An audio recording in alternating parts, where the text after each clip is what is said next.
Graça e paz, igreja, bom dia. Sábado de manhã, vamos continuar estudando o livro de Tiago, amém? Abra aí tua Bíblia, teu smartphone, limpa aí esse rosto para você ficar bem acordado, bem acordada, e vamos orar para Deus abençoar as nossas vidas. Senhor Deus e Pai, obrigado, Senhor, por essa manhã maravilhosa, que o Senhor possa abençoar as nossas vidas no entendimento da sua palavra, Senhor. Queremos aqui, Senhor Jesus, entender o que devemos mudar dentro de nós, Pai, o que o Senhor fala aos nossos corações, que o Senhor possa revelar a tua palavra a nós. E nos perdoa, Senhor, por qualquer pecado que tenhamos cometido. Nós queremos, Senhor Jesus, sermos ferramenta nas suas mãos, Senhor Jesus, queremos agir conforme a tua vontade. Enfrentamos dificuldades, Senhor Jesus, nesse processo de aperfeiçoamento, Senhor Jesus, do nosso caráter para o de Cristo. Mas pedimos, Senhor Jesus, que o Senhor possa derramar sobre as nossas vidas todos os dias, Senhor Jesus, a tua força, Senhor Jesus, teu ânimo, Senhor Jesus, a tua sabedoria, Senhor Jesus, o teu domínio próprio, Pai. Ô Espírito Santo de Deus, todos os frutos que vêm de Ti. Em nome de Jesus, Pai. Amém. Amém. Abra aí a tua Bíblia no livro de Tiago e vamos recapitular, então, o que a gente está observando no livro de Tiago. Bom, a gente viu nos capítulos 1, 2, 3, até o momento, alguns temas muito importantes. No capítulo 1, a gente falou sobre a alegria versus as provações, né? A importância da gente estar alegre por meio, em virtude das dificuldades que nós passamos na vida. Então, o aperfeiçoar de Deus na nossa vida, né, ele tem que ser entendido como algo bom, amém? A nossa fé, ela precisa ser trabalhada no decorrer da nossa vida, e os desafios fazem parte desse processo. Temos que ter alegria num processo triste de provações, né? Porque como resultado dessa alegria, né, nós amadurecemos na presença de Deus, amém? Nós nos aperfeiçoamos em Cristo. Bom, e ainda no capítulo 1, a gente vê a palavra de Deus falando sobre a fé e a dúvida. A fé é o segredo para obter o que o Senhor garante em sua palavra. Então, não existe dúvida para aquele que tem fé. Amém? No capítulo 1 ainda, do versículo 9 a 11, se fala sobre material e espiritual, né? Tem um contraste aí entre o material e o espiritual. No que se diz respeito a devemos confiar, né, no fato de temos que confiar no eterno e não no passageiro, amém? Essa vida vai passar, as coisas que estão aqui vão passar, e o que vai ficar realmente é a palavra de Deus sobre as nossas vidas. No capítulo 1 ainda, do 12 ao 18, a gente falou sobre o pecado, o bem, né, que tem esse contraste entre o pecado e o bem, ou seja, né, o ensino que a gente aprendeu foi que toda tentação e o pecado procedem do próprio coração do homem. Já todo bem procede de Deus. Amém? Então busque o bem de Deus. Ainda do 19 ao 27, no capítulo 1, a gente tratou sobre os contrastes de ouvir e não praticar, e ouvir e praticar, que nós devemos ouvir a palavra e depois praticá-la. E quem apenas ouve e não pratica é ouvinte negligente e engana-se a si mesmo. Então, pratique, ouça e pratique aquilo que a palavra de Deus fala ao teu coração, amém? No capítulo 2 já a gente aborda dois conceitos um pouco diferentes, mas relacionados. Preconceito versus amor, não é? Quem faz acepção de pessoas, no caso, está transgredindo a lei do amor de Deus. Nós precisamos amar o nosso próximo e tratar todos de forma igual, amém? Igualmente com o amor de Deus, né? Isso tudo tem muito a ver com praticar e ouvir a palavra, praticar a palavra. No capítulo 2, ainda no 14 ao 26, a gente falou sobre fé e obras da fé e fé sem obras, na realidade, né? Então, a fé verdadeira resulta em boas ações. Uma fé que não resulta em boas obras está morta. No capítulo 3, a gente falou sobre a língua, né, controlada e a língua sem controle. Nós entendemos que o controle ou o descontrole da língua, ela produz bênçãos e maldição. Nós também falamos sobre a sabedoria terrena e a sabedoria do alto. Entendemos que podemos reconhecer a sabedoria do alto pelas atitudes que elas produzem na vida do homem que a tem. E agora a gente vai estar falando do capítulo 4 e vamos falar sobre o plano do homem e o plano de Deus. E vai ser bem interessante entender, né, que muitas das coisas que nós entendemos na nossa vida estão bem na contramão daquilo que Deus tem para as nossas vidas. E assim, com base nessa realidade, é que a gente brinca, né, que as coisas de Deus são loucura, né, mas não são loucura para nós. São loucuras para as pessoas que pensam com a sabedoria do homem, amém? Que não pensam com a cabeça, né, o entendimento de Deus, amém? Com a sabedoria que vem de Deus. Então é loucura fazer planos sem levar a Deus em conta. Só os planos de Deus se cumprem, amém? Se você estiver pensando em caminhar numa direção oposta aos planos de Deus, vão ter momentos que a sua decisão talvez seja interpretada como as coisas que resultam da sua decisão, né? Talvez você interprete como algo que você fez e conseguiu fazer sem Deus no meio, mas tudo é permissão de Deus, amém? Tudo acontece porque Deus permite, mas viver o melhor de Deus tem muito a ver com uma escolha particular. Nós precisamos decidir viver o melhor de Deus na nossa vida. Se a gente não decide viver o melhor de Deus na nossa vida, infelizmente, a gente não tem como viver algo melhor. Só existe o melhor de Deus. Tudo que é contrário a isso é algo ruim, é algo que aparenta ser bom, mas não é. Então vamos abrir os nossos olhos para isso, vamos entender um pouquinho sobre isso hoje. Abra sua Bíblia então agora em Tiago capítulo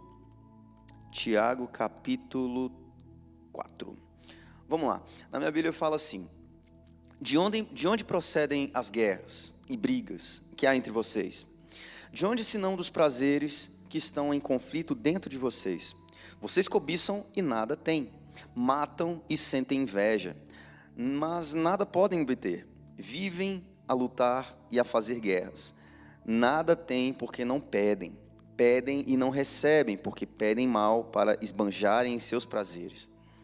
Isso aqui eu acho muito interessante de se falar.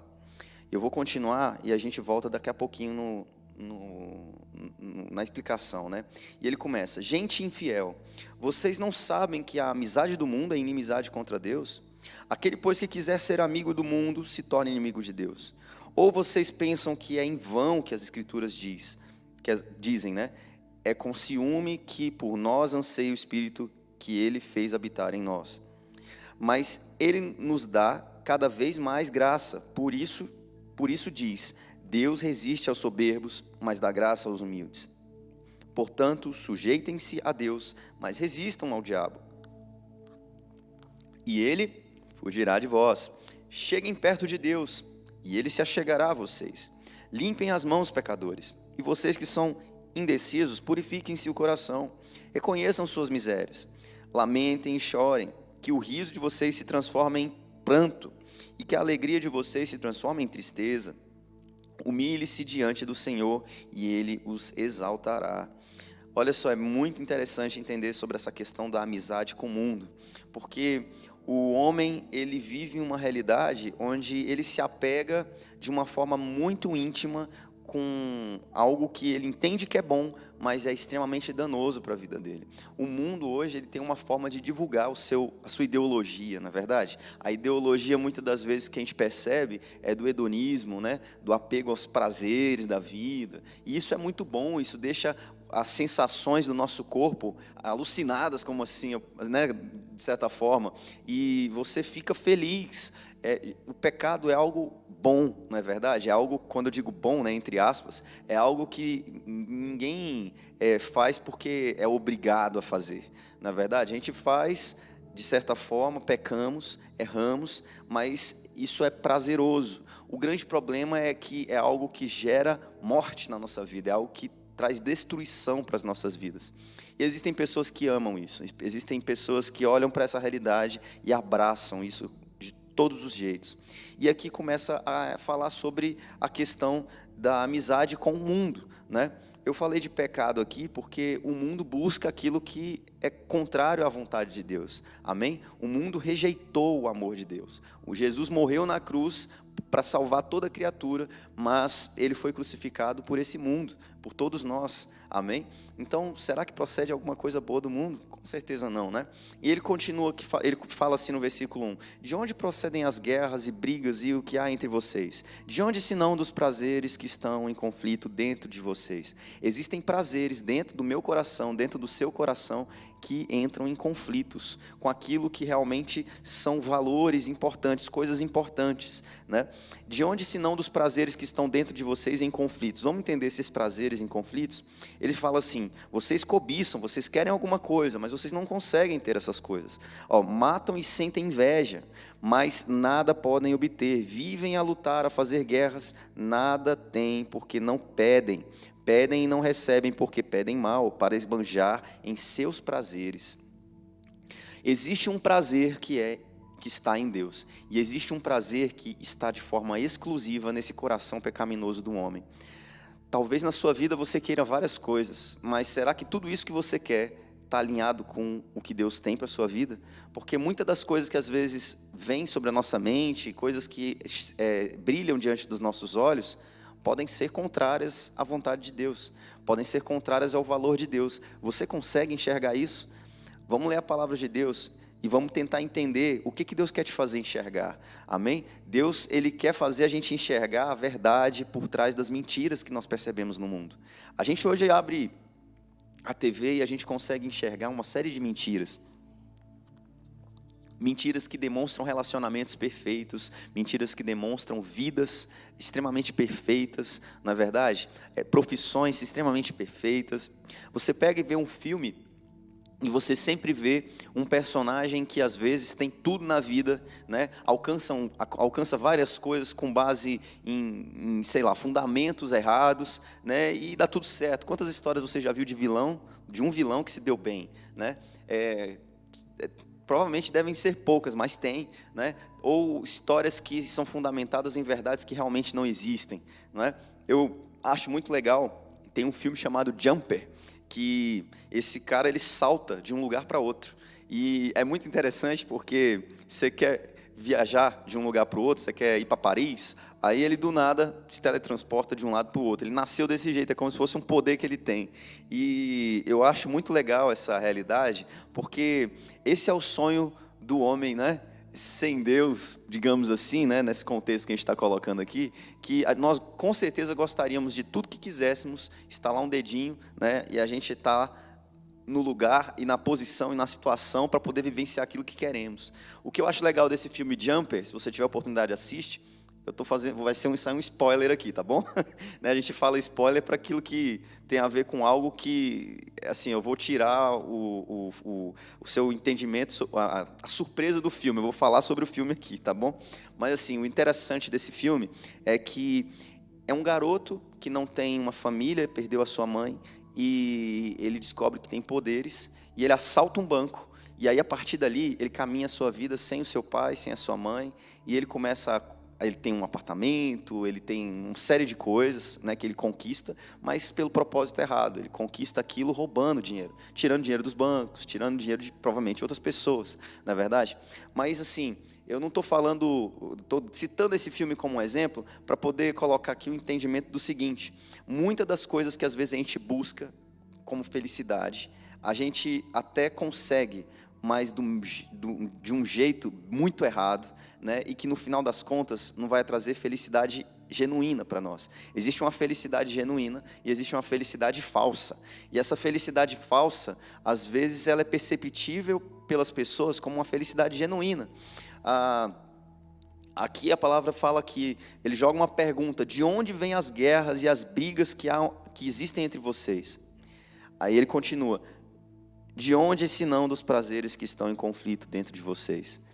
Existem prazeres que, assim, não entenda mal, eu acredito que Deus ele nos criou com um propósito, e o propósito de Deus se estende a tudo. Ele existe um caminho certo para você adquirir felicidade, um caminho de justiça, de honra, um caminho de humildade, que leva à felicidade. E esse caminho, ele precisa de um investimento. Tudo na vida depende de um investimento. Na verdade, depende de tempo. Para você ter um pé de feijão brotando, você não consegue fazer ele brotar em 3 segundos. Tem um tempo. Para uma criança nascer, não adianta você juntar 3 grávidas juntas para poder diminuir o tempo. A grávida vai ter seu filho aí num período de 9, 8 meses, 7 meses, né? Assim, e mesmo assim, se sair em 7 meses, vai ter que ir para incubadora, né? Para poder ali ainda se desenvolver a criança, porque a gente sabe que tem gente que tem filho antes. Enfim, eu estou dizendo que existe um processo, o ideal é 9 meses, para poder a criança estar toda formada. E não dá para pular essas etapas. Essas são regras que Deus criou. Coisas que o homem não pode burlar. Coisas que o homem, se ele quiser burlar, vão existir efeitos colaterais. E muita gente deseja alcançar sucesso sem esforço. E por conta disso, alguns problemas acontecem.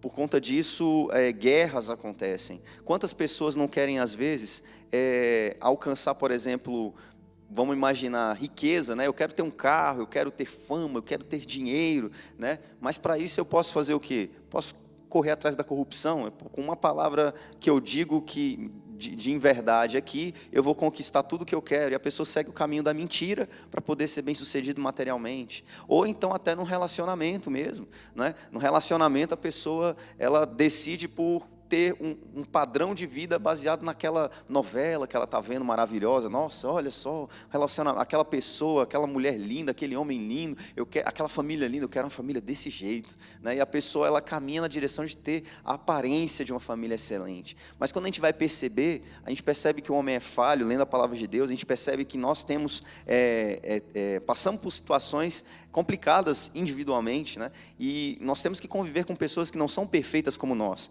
E isso determina, nessa equação toda, que a maioria dos relacionamentos não vão ser perfeitos, né? Eu acho que o único relacionamento perfeito que realmente existe, né, é o de Jesus com Deus.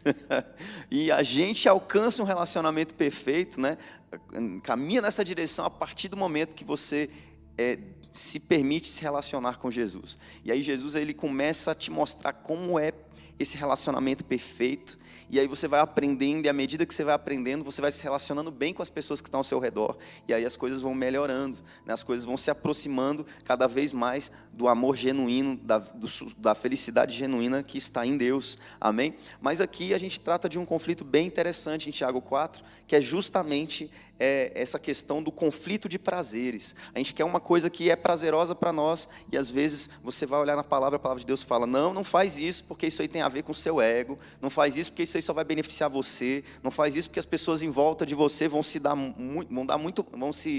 mal diante dessa decisão que você vai tomar, né? E a gente olha para aquela realidade e fala assim: bom, agora eu tenho que tomar uma postura, né? E a amizade com o mundo tem a ver com o fato de você amar a forma que o mundo alcança o seu sucesso, né? E a amizade com Deus tem a ver com você amar e você colocar a sua vida na direção do sucesso genuíno de Deus, né? Vamos tentar trabalhar isso aqui agora. No versículo 2 fala assim, ó: vocês cobiçam e nada têm, matam e sentem inveja, mas nada podem obter. Imagina você chegar ao ponto de matar uma pessoa, e pode ser literalmente ou pode ser psicologicamente, porque a gente mata pessoas através de língua também, na verdade. Quantas vidas foram, de certa forma, destruídas por ouvirem falar várias coisas que destroem a vida da pessoa, né? Palavras de maldição mesmo. Você não vai vencer, você nasceu para fracassar, você não é uma pessoa que consegue se resolver na sua vida. Enfim, são tantas as palavras negativas que uma pessoa pode ouvir, na verdade. E aqui fala: vocês cobiçam e nada têm, matam e sentem inveja, mas nada podem obter. Quando eu ouço a palavra matar aqui, matar é muito aberto, genérico, pode ser muitas coisas. Tem pessoas que matam de verdade, matam atirando mesmo, né? No capítulo 3, a gente falou sobre o poder da língua, né? E fazendo uma referência nesse sentido, tem pessoas que matam umas às outras com palavras, né? Às vezes é de forma literal e às vezes é com palavras. Eu lembro um tempo atrás que eu estava vendo uma reportagem falando sobre um homem que a vida de uma pessoa custava para ele R$50. Imagina só a vida de alguém custar R$ 50. A felicidade para aquele homem era simples. R$ 50 pagava um serviço para ele, né, assim, a vida de alguém era eliminada por R$ 50. Assim, você olha para esses valores e você percebe assim algo tão complicado, e às vezes a gente olha para isso e a gente não traz isso para dentro de nós. Gente, a palavra de Deus aqui, ela está sendo ministrada para nós, não é para os outros, é para nós. O que Deus está falando a respeito disso para a tua vida? Aquele homem que eu dei no exemplo, né, ele me chamou a atenção porque uma vida para ele vale R$ 50. Às vezes, uma vida para você vale uma mentira. Uma mentira que você conta mata a vida de alguém. Às vezes, uma vida para você vale um carro. Você está disposto a ter um carro na sua vida, se envolver com corrupção para adquirir um bem, de alguma forma, e isso é suficiente para você, né? Você se contenta com isso. E esse não é um caminho. E aí ele diz aqui, e sentem inveja, mas nada podem obter. A palavra aqui está falando de pessoas que buscam de forma incessante, de sua forma própria, da forma delas, elas buscam da forma delas, de forma incessante aquilo que querem, mas elas não conseguem obter. É uma pessoa que busca felicidade de várias formas, mas ela não alcança a felicidade. Quantas vezes você já ouviu falar daquele ditado popular, né? Que existem pessoas que têm dinheiro, que têm tudo na vida, mas não têm felicidade. E eu queria te dizer que a felicidade, né, nesse exemplo que a gente percebe que está na boca do povo, para mim a felicidade está em Deus. Para mim a felicidade está em buscar a Deus, a caminhar com Deus, a me relacionar com Deus. Às vezes eu descubro que muitas coisas do meu coração estão me direcionando para uma amizade do mundo. E eu oro a Deus pedindo, Senhor, tira meu amor por isso. Senhor, entra aí com a tua mão e muda isso dentro de mim, porque eu preciso mudar, eu preciso olhar para isso como um amor deturpado. Os jovens, eles estão ministrando, né, um tema bem interessante aí, que se chama amor deturpado. E eu acho que tem muito a ver com Tiago 4, porque o amor deturpado tem muito a ver com pessoas que buscam insaciavelmente, né, incessantemente, saciar um prazer que nunca vai poder ser saciado, senão com o amor de Deus. E esse amor deturpado faz pessoas matarem para alcançar aquilo que não vão poder ter, né? É um engano. Imagina você indo no banco e o banco, você precisa de dinheiro e o banco fala, olha, vou te emprestar, então, quanto você quer? Eu quero tantos mil. E o banco vai e diz que vai te dar e você não recebe aquele dinheiro. E você vai lá de novo e ele fala que vai te dar mais e você não recebe aquele dinheiro. E o amor com o mundo é mais ou menos isso. É algo que você vai querendo um retorno e ele não te dá o retorno que você quer. É sempre um poço que é cada vez mais fundo. E aí ele começa a falar, né? No versículo 2 ainda, lá no finalzinho. Não tem porque não pedem. Pedem e não recebem porque pedem mal, para esbanjar em seus prazeres. Pedir mal e pedir para os seus prazeres, aqui, né, eu acredito que diz respeito àquilo que não tem a ver com um prazer genuíno que Deus tem para a tua vida. Tem muita gente, e agora eu estou falando aqui com casais, tem muita gente que olha para o sexo e enxerga o sexo uma prática que vai contra a palavra de Deus. Mas não é bem assim. O sexo foi criado por Deus, a mulher foi criada por Deus, o homem foi criado por Deus, e Deus tem para a sua vida preparado um relacionamento. Ele deseja que você se relacione com uma mulher e que você viva o prazer do sexo na sua família de uma forma genuína, de uma forma que não seja deturpada. E o mundo, ele prega algo diferente, ele prega que você tem que ser feliz do jeito que você quer. Olha só o que o mundo prega, esse contraste. Então, se for com a sua mulher, se não for com a sua mulher, enfim, é um relacionamento que, na realidade, não é relacionamento, né? E isso gera uma série de problemas. A amizade com o mundo, ela destrói o projeto de Deus para as nossas vidas. A amizade com Deus, ela faz a gente conhecer a felicidade genuína. Ela faz a gente se sentir extremamente feliz. Ela faz a gente perceber miseráveis que somos nós. Ela faz a gente olhar para dentro de nós e falar, eu preciso mudar isso aqui na minha vida, eu vou mudar isso daqui porque isso aqui está errado, isso aqui não está na direção de Deus. Quando nós caminhamos com Deus, nós entendemos o que significa pedir mal. A gente sabe que o homem ele é direcionado pelo seu egocentrismo, né? Tudo tem que ser eu, tudo tem que ser para mim. E quando a gente caminha nessa direção, a gente esquece de Deus. Aqui na palavra a gente vai ver alguns exemplos disso. Ele começa a afirmar, né? Gente infiel, vocês não sabem que a amizade do mundo é inimizade contra Deus? Aqueles, pois, que quiserem ser amigos do mundo, se tornem inimigos de Deus. Ou vocês pensam que é em vão que a Escritura diz, é com ciúme que por nós anseia o Espírito que Ele fez habitar em nós. Mas Ele nos dá cada vez mais graça, por isso diz, Deus resiste ao soberbo, mas dá graças aos humildes.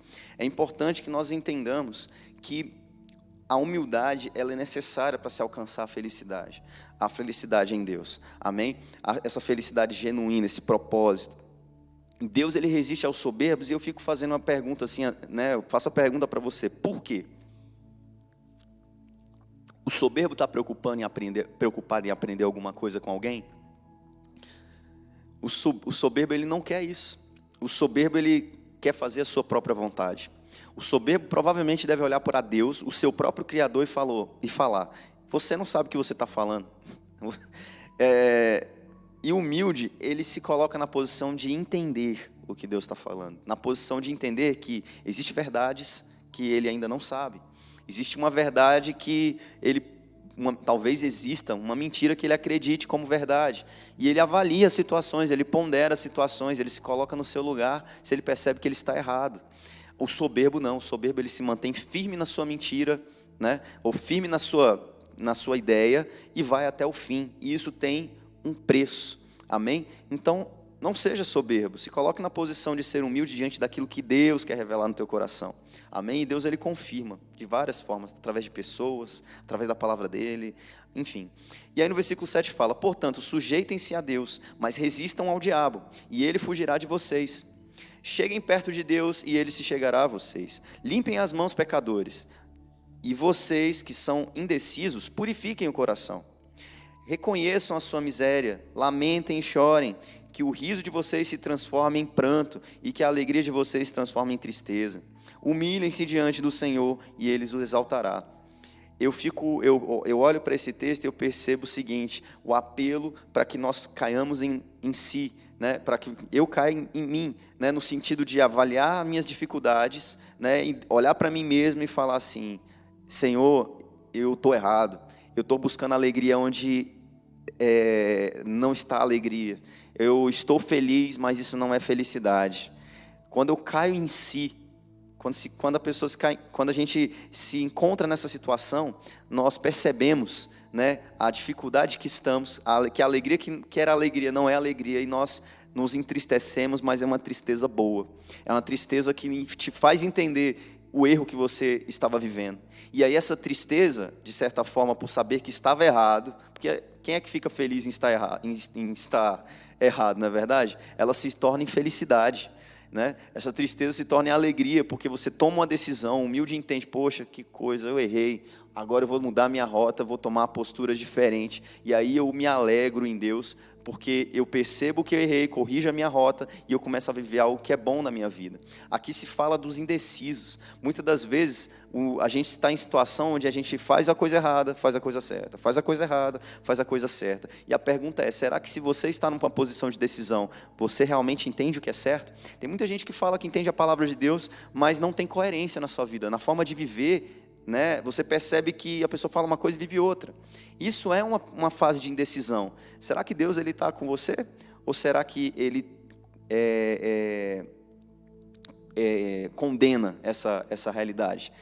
Com certeza, Deus condena os mornos, né? Você ser morno ou você ser frio não faz diferença, né? Você tem que ser uma pessoa que sabe o seu propósito, sabe a sua direção. Então, caminhe na direção de obedecer a Deus.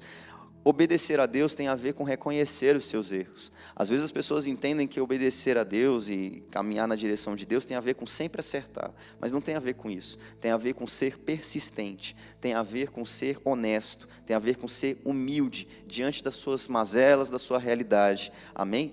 Aqui, quando se lê o versículo 10, fala: humilhe-se diante do Senhor e Ele o exaltará. Humilhar-se diante de Deus, pelo menos para mim, é eu chegar para Deus e falar: Senhor, errei mesmo, deu ruim. A coisa está feia para o meu lado, me ajuda, Pai. Eu não consigo fazer isso por causa disso, porque eu gosto disso, porque eu gosto daquilo. Quem é a pessoa que você desabafa? Quem é a pessoa que você abre o teu coração e fala realmente o que você está sentindo? Essa primeira pessoa tem que ser Deus. E se você não toma essa postura, talvez você esteja fazendo a coisa errada. Tem gente que corre atrás de psicólogo, de coach, de psicanalista, de médico, para ter uma fuga no sentido de alguém para poder confessar, né? E eu queria te dizer, a primeira pessoa que você tem que fazer isso é com Deus. Se você faz de forma... se a primeira pessoa que você confessa os seus problemas, os seus pecados, é o homem, então você está se relacionando primeiro com a pessoa errada. O primeiro objetivo de nós, como cristãos, é se relacionar com Deus, através da sua palavra, através do corpo de Cristo. Depois que você se relaciona com Deus, ainda assim você não está resolvendo a situação, procura um líder na sua vida, um líder espiritual que entende a palavra de Deus para falar com você. E aí depois você procura um médico se necessário, um cientista se necessário, porque entenda uma coisa, a ciência, ela não admite a moralidade de Deus. Se você conversar com um psicólogo, ele nunca vai falar, a não ser que ele seja cristão, né? Mas, enfim, aí já é uma outra linha. Mas um psicólogo, a psicologia, né? A ciência, a psicologia, ela ainda não admite a moralidade de Deus. O que Deus, na sua palavra, diz que é certo, e aquilo que ele condena como errado, não é algo que a ciência apoia. Entendeu? Hoje, de forma declarada. Alguns cientistas apoiam, com certeza, mas de forma assim geral no Brasil isso não é dessa forma. Então, imagina você se aconselhando com uma pessoa que não tem os valores de Deus. Ele chega para você e te aponta para uma outra direção. Então, eu só estou aqui alertando diante dessa situação. Humilhar-se diante do Senhor é confessar diante dele os seus problemas. Amém? É depender de Deus. Amém? Então, tome a posição de primeiro, ame ao Senhor, se relacione com Ele, busque a Ele, desenvolva esse entendimento, essa humildade, essa sinceridade com Ele, amém? Depois que você fizer isso, é um momento de você, em problemas de dificuldade, de dúvida, você correr atrás de uma ajuda com base naquelas pessoas que têm a mesma fé que você, a mesma fé na palavra de Deus. E aí então, se ainda assim você tiver necessidade, porque cada caso é um caso, você corre atrás de pessoas para te ajudar. Aqui fala assim, não julguem-se, né? No próximo versículo, do 11 até o versículo 12, a gente fala sobre o fato de não julgar outros. E aí continua assim dizendo, irmãos, não falem mal um dos outros. Aquele que fala mal do irmão ou julga o seu irmão, fala mal da lei e julga a lei. Ora, se você julga a lei e não é observador da lei, mas juiz, um só é legislador e juiz, aquele que pode salvar e fazer perecer. Mas quem é você para julgar o seu próximo? Isso aqui é muito importante. Às vezes a gente se encontra numa realidade e a gente acaba julgando pessoas, né? Acaba apontando o erro das pessoas. Mas entenda uma coisa, né? É uma coisa que todo mundo já sabe, né? Se você fizer com o dedo assim, ó, você apontar para a pessoa, né? Estou apontando para a pessoa com um dedo, mas tem 3 apontados para mim, não é verdade? Então, entenda essa realidade. É mais importante você olhar para dentro de si, entender a dificuldade que você vive, enxergar a sua realidade, né? Do que você apontar a realidade do outro. Amém? Então, isso é secundário. E no caso, se você tiver um ministério e se você for direcionado por Deus, na verdade, a gente vê muitos homens da Bíblia, muitos homens de Deus, apontando a direção dos erros do povo, às vezes até dos reis, profetas falando, ó, Deus vai fazer isso porque você está fazendo isso, isso, isso e aquilo. Se não for a direção de Deus, né? Se não for algo que foi colocado por Deus, não pode ser agir dessa forma. E mesmo agindo assim, você tem que fazer em amor, exortar em amor. Amém? A vontade de Deus é de Deus, amém? Às vezes a gente coloca na nossa vida a vontade de Deus como um pretexto, não é verdade? Então tome muito cuidado, não julgue os outros. Entenda que o desafio que você tem em caminhar na direção de Deus é o mesmo que a pessoa ao seu redor enfrenta. Aí ele continua, a incerteza da vida. Escutem agora vocês, versículo 13, que dizem, hoje ou amanhã iremos para a cidade tal, e lá passaremos o ano e faremos negócios, e teremos lucro. Vocês não sabem o que acontecerá amanhã. O que é a vida de vocês? Vocês não passam de neblina, que aparece por um instante e logo se dissipa. Em vez disso, deveriam dizer, se Deus quiser, não só viveremos, como também faremos isso ou aquilo. Agora, entretanto, vocês se orgulham das suas arrogantes pretensões. Deixa eu só beber um pouco de água aqui. Gente, hoje a minha garganta está muito seca. Vou ler só mais uma vez aqui, no versículo 15. Em vez disso, deveriam dizer: se Deus quiser, não só vivamos, como também faremos isso ou aquilo. Agora, entretanto, vocês se orgulham das suas arrogantes pretensões. Todo orgulho semelhante a esse é mau. Portanto, aquele que sabe que deve fazer o bem e não o faz, nisso está pecando. Isso aqui é muito profundo, né? Quando a gente ouve no versículo 13 ele falar: hoje ou amanhã iremos para a cidade tal, e lá passaremos um ano, e faremos negócios, faremos lucros. Assim, a gente percebe que nós temos planos, nós decidimos fazer às vezes algumas coisas, e o que nos motiva a decidir? Algo que queima no nosso coração, não é verdade? Se você quer saber a intenção real de alguém, você começa a entender o porquê das atitudes, né? Então você imagina, essa pessoa nesse contexto que está sendo dito aqui, ó, ele fala assim: hoje ou amanhã iremos para a cidade tal, e lá passaremos um ano, e faremos negócios, e teremos lucro. Ou seja, a pessoa está falando de negócios, a pessoa está falando de lucro. Aí ele vai e coloca uma posição dele: vocês não sabem o que acontecerá amanhã. O futuro pertence a Deus. Nós não temos controle do futuro. E do que adianta a gente tentar desenvolver negócios, do que adianta a gente adquirir lucros, se não estiver na direção de Deus? E se o seu dia for agora? E se você, a partir de uma hora, não estiver mais vivo? Será que o que você fez, né, aquilo que você adquiriu, né, será que isso faria algum sentido, né, você buscar ou fazer isso, né? Eu acho o seguinte, que se Deus ele conhece o nosso futuro, Ele sabe tudo que vai acontecer, mais fácil é eu confiar nele e pedir para Deus me ajudar a tomar as minhas decisões certas. Imagina só se Deus ele olha para a tua vida, Ele percebe que ao longo da sua vida, você poderia em 3 anos adquirir algo na sua vida que fizesse você talvez, vamos supor, um emprego. Deus ele sabe que assim, olha, se o Bruno ele trabalhar nessa empresa durante 3 anos e depois ele trabalhar nessa outra empresa durante mais 3 anos, ele vai adquirir o valor financeiro para poder montar essa família aqui com essa esposa e ter essa filha. Ele vai fazer tudo isso aqui em 10 anos. E aí você chega e determina um caminho para a sua vida. Não, eu quero trabalhar nesse emprego porque eu gosto do status que esse emprego causa para mim, e eu vou para esse outro emprego aqui porque ele paga bem e eu quero grana.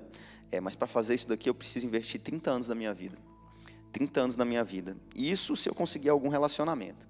E você pensa nessa situação, você projeta isso e você toma a postura de correr atrás. O plano de Deus era para 10. Você está querendo fazer algo em 30. O plano de Deus não tinha tanto dinheiro.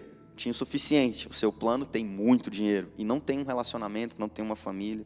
Então, a gente percebe que o futuro é incerto. Né? A gente faz planos, né? A gente tem uma incerteza do que realmente pode acontecer, a gente se planeja, mas as variáveis são tão grandes, não é verdade? Se eu te perguntar como é que você conheceu a sua esposa hoje, você vai me dizer assim: Bruno, a coisa foi meio complicada. Se eu perguntasse para você assim, se fosse para planejar ia dar certo? Né? Eu, por exemplo, casei com a cearense. Quando é que eu ia conseguir prever, né, que uma cearense ia vir lá de Fortaleza, eu ia me relacionar com ela em Brasília, a gente ia casar e ia ter uma filha, e que o nome da minha filha ia ser Rebeca? Olha só isso.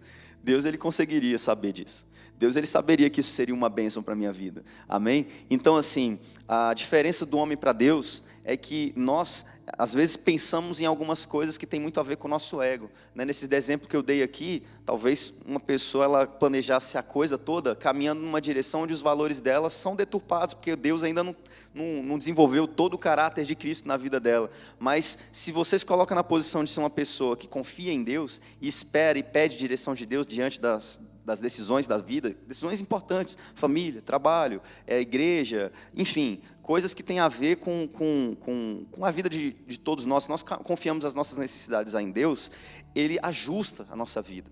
Amém? É fato que nenhum mal, não existe mal que não possa ser tratado por Deus, né? Todo mal pode ser, eu acredito que todo mal ele pode ser que sofremos, né? Toda aflição que sofremos pode ser trabalhada por Deus na nossa vida, pode ser remediada.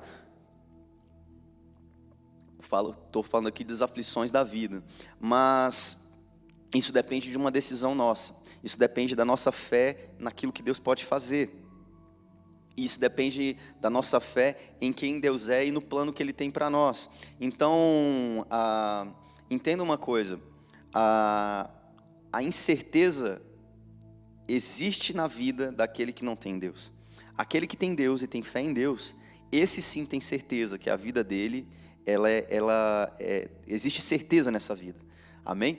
Então, eu fico imaginando, talvez, o poder que a ansiedade e que a depressão possui na vida daqueles que não entendem a certeza de se viver uma vida com Deus. Porque se você não tem a certeza de que Deus ele cuida de você, se você não tem a certeza de que Deus ele está contigo, que Ele não te desampara, se você não tem a certeza de que se você fizer a sua parte, fizer por onde, as coisas vão acontecer, se você tem essa certeza que você fizer a sua parte, fizer por onde, as coisas vão se desenvolver na sua vida, e você tiver certeza que Deus ele cuida de você, você tem segurança, certo? Você tem uma segurança que as coisas vão acontecer bem. Agora, se você não tem essa certeza, você tem dúvidas do que pode acontecer, você confia na sua mão, mas você não sabe o resultado do que pode gerar lá na frente, existe um medo de que aquilo não aconteça, né? E talvez você ande preocupado, porque talvez você olhe para o seu passado e você fala assim, poxa, no período de tantos anos eu ainda não consegui isso, será que eu vou conseguir alcançar isso no futuro, né? Com Deus, a gente fica mais firme diante do incerto. Com Deus, a gente, no meio da dificuldade, nós nos mantemos firmes. Ele fala assim, escutem agora vocês que dizem, hoje ou amanhã iremos para a cidade tal. Aí ele continua falando ali no versículo 14, vocês não sabem o que acontecerá amanhã.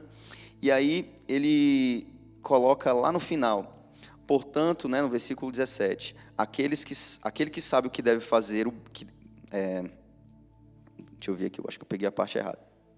Tá, no versículo 15, desculpa. E aí ele coloca, em vez de todos esses planos, vocês deveriam dizer, se Deus quiser, não só viveremos, como também faremos isto ou aquilo. Agora, entretanto, vocês se orgulham nas suas arrogâncias, ele continua, né? Mas é importante que nós façamos aquilo que está na direção da vontade de Deus, né? Se Deus quiser, eu vou fazer. Se Deus não quiser, eu não vou fazer.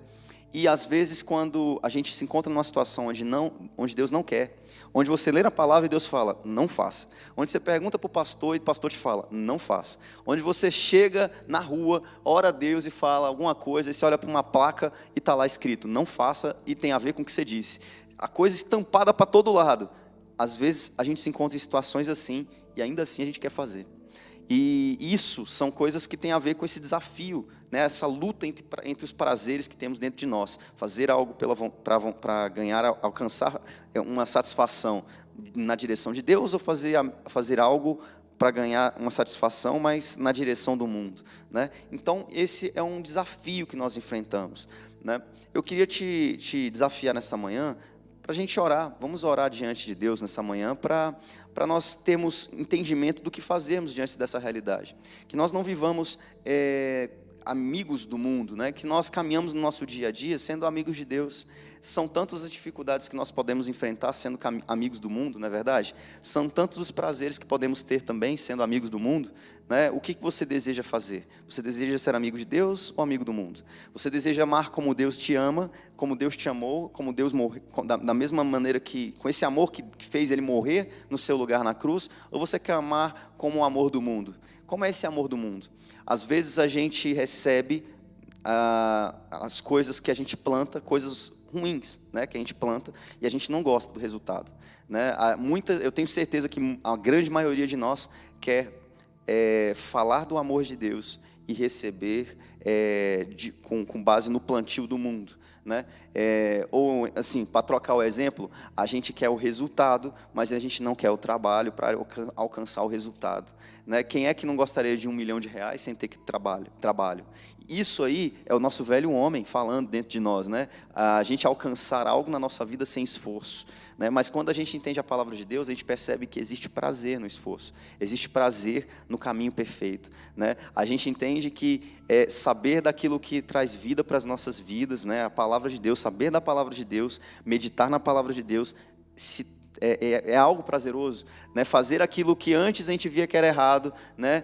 Hoje se torna prazeroso, né? E a gente percebe que tem tudo a ver dizer que o nosso prazer está na lei do Senhor e nela meditamos todos os dias. Essa realidade, né, é uma realidade que existe, é uma realidade que traz felicidade genuína, é uma realidade que vai contramão do mundo. Então vamos orar no sentido de pedir a Deus para que isso seja desenvolvido no nosso interior. Eu não sei qual é a sua dificuldade para se relacionar com Deus. Talvez você veja o relacionamento de Deus como uma obrigação, no sentido de que a sua mãe te obriga, o seu pai te obriga, ou a igreja te obriga, o seu líder te obriga, sei lá, a TV te obriga. Talvez você está vendo pela TV esse vídeo. E eu quero que você entenda o seguinte: a sua vida é responsabilidade sua.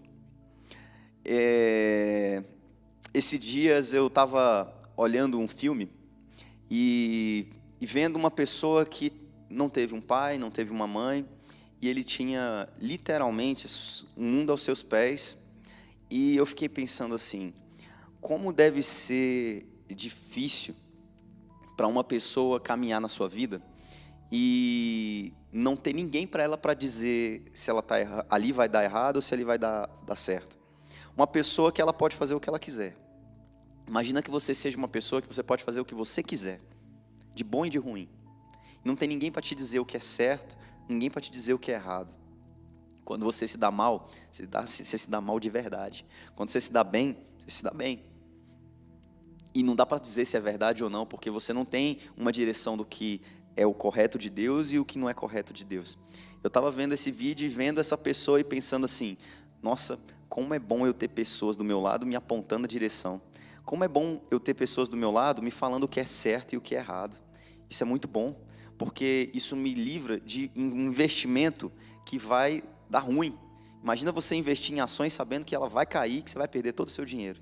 Essa é a vida daquele que investe nesse mundo e acredita que viver tudo que a gente tem para viver aqui é o propósito, é a finalidade.